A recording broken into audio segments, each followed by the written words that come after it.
Right now, an Idaho Falls man sits behind bars serving a 25-year sentence for the murder of Angie Dodge 18 years ago. But some say Christopher Tapp is innocent and his confession was coerced. All this is coming to light in two new reports by an independent group.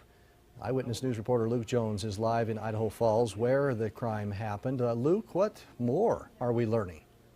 Well, Todd, we're actually in the newsroom right now, but I've been pouring through these reports all day, quite lengthy as you can imagine. Now, one is actually by a group called Judges for Justice. It was released just yesterday, and they're basically saying there's no DNA evidence linking Tapp to that crime scene 18 years ago, and furthermore, they say that confession of his is false.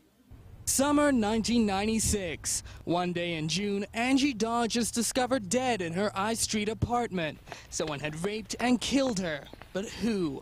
Within months, police were sure they had their man, Ben Hobbs. They interviewed him and one of his friends, Christopher Tapp. Chris Tapp thought he was doing the right thing by helping the police. Instead, Tapp's public defender, John Thomas, says his client ultimately confessed to taking part in the murder. The police kind of railroaded him. Thomas says Tapp was interrogated 9 different times for a total of around 20 hours.